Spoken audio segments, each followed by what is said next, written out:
എല്ലാവർക്കും നമസ്കാരം. ആദ്യമേ തന്നെ എൻ്റെ യാത്രാനുഭവങ്ങളെക്കുറിച്ച് പറയാൻ അവസരം നൽകിയ ദർശന വീൽചെയർ ബാസ്കറ്റ്ബോൾ ഗ്രൂപ്പിനോട് ഞാൻ നന്ദി പറയുന്നു. യാത്ര എന്ന് പറഞ്ഞാൽ ഏത് പ്രായക്കാർക്കും ഇഷ്ടപ്പെട്ട ഒരു വിനോദമാണ്. യാത്ര ചെയ്ത് പ്രകൃതിയിൽ നോക്കി കാഴ്ചകൾ കാണാൻ എന്താ രസം. എൻ്റെ ജീവിതത്തിലെ മറക്കാനാവാത്ത യാത്രകളെക്കുറിച്ച് നിങ്ങളുമായി ഞാൻ പങ്കുവയ്ക്കാം. 2024 സെപ്റ്റംബർ 26 ഭിന്നശേഷിക്കാരായ ഞാനും എൻ്റെ കൂട്ടുകാരും ഒരു ഫ്ലൈറ്റ് യാത്ര പോയി. ഈ യാത്രയ്ക്ക് വഴിയൊരുക്കിയത് ദർശന സർവീസ് സൊസൈറ്റി പ്രസിഡൻറ്റും ദർശന ക്ലബ്ബ് ഡയറക്ടറുമായ റവറൻഡ് ഫാദർ സോളമൻ കടമ്പാട്ടുപറമ്പിൽ അച്ഛനും ഈ യാത്രയ്ക്ക് ചുക്കാൻ വഹിച്ച, യാത്രയ്ക്ക് വേണ്ട എല്ലാ സഹായവും നൽകി ഒരു ഫ്ലൈറ്റ് യാത്രയ്ക്ക് കൊണ്ടുപോയത് മുൻ ജഡ്ജിയായ സുപ്രീം കോടതിയിലെ റിട്ടയർ ആയ ശ്രീ ജസ്റ്റിസ് കുര്യൻ ജോസഫ് സാറാണ്. അദ്ദേഹത്തിൻ്റെ കാരുണ്യം കൊണ്ടാണ് 4 ചുവരുകൾക്കുള്ളിൽ കഴിഞ്ഞിരുന്ന എനിക്ക് ഒരു ആകാശയാത്രയ്ക്ക് അവസരം കിട്ടിയത്. 2024 സെപ്റ്റംബർ 26 രാവിലെ നെടുമ്പാശ്ശേരി എയർപോർട്ടിൽ നിന്നും ഞങ്ങൾ ബാംഗ്ലൂർക്ക് ഫ്ലൈറ്റ് കയറി. ഫ്ലൈറ്റ് യാത്രയെക്കുറിച്ച് പറഞ്ഞാൽ വാക്കുകൾ ഇല്ല. പഞ്ഞിക്കൂട്ടം പോലത്തെ മേഘങ്ങൾക്കിടയിലൂടെയുള്ള യാത്ര അതിസുന്ദരമായിരുന്നു. എൻ്റെ ജീവിതത്തിൽ നടക്കാത്ത ഒരു സ്വപ്നമായിരുന്നു അന്ന് പൂവണിഞ്ഞത്. ഉച്ചയോടെ ഞങ്ങൾ ബാംഗ്ലൂരിൽ എത്തി. 2 എയർപോർട്ടുകളിലും ഞങ്ങളെ സഹായിക്കാൻ നല്ല മനസ്സുള്ള ജോലിക്കാർ ഉണ്ടായിരുന്നു. ബാംഗ്ലൂരിൽ ചെന്ന് ഞങ്ങൾ ഉച്ചഭക്ഷണം കഴിച്ചു. മരത്തണലിൽ ഇരുന്നുള്ള എല്ലാവരും കൂടിയുള്ള ആ ഭക്ഷണം കഴിക്കൽ എത്രയോ സുന്ദരം. അതിനുശേഷം ഞങ്ങൾ ബാംഗ്ലൂർ പാർക്കിൽ പോയി. വൈകുന്നേരം വരെ ഞങ്ങൾ അവിടെ കറങ്ങി. രാത്രി ഞങ്ങൾ ബാംഗ്ലൂർ എയർപോർട്ടിൽ എത്തി യാത്ര തിരിച്ചു. രാത്രിയിലുള്ള ഫ്ലൈറ്റ് യാത്ര അതിലും സുന്ദരം.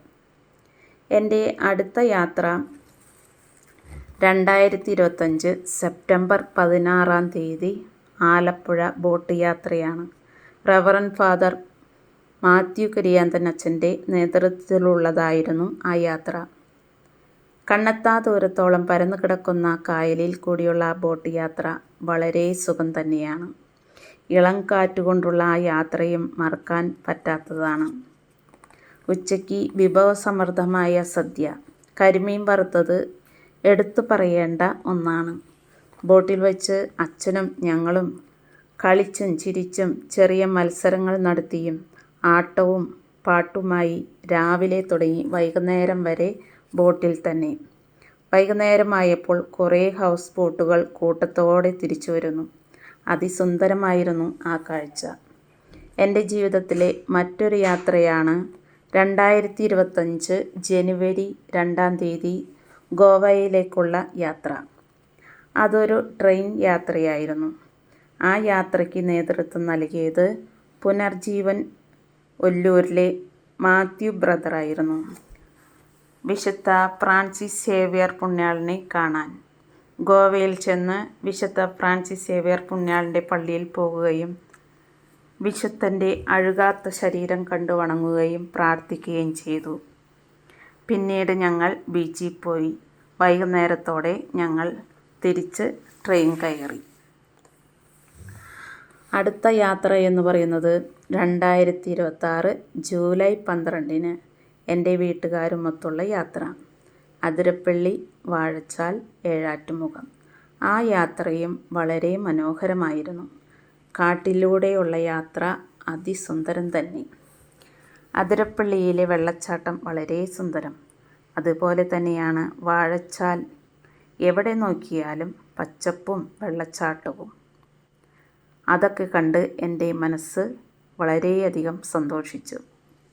ഏഴാറ്റുമുഖം ഗ്രാമത്തിൻ്റെ സൗന്ദര്യങ്ങളിലൊന്നാണ് അവിടുത്തെ എണ്ണപ്പനകൾ.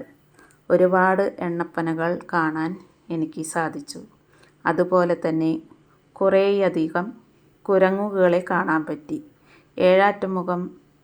ഏഴാറ്റുമുഖത്തെ മെയിൻ ആകർഷണം തൂക്കുപാലമാണ്.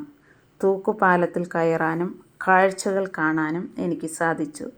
ഇതൊക്കെയാണ് എൻ്റെ പ്രധാനപ്പെട്ട യാത്രകൾ.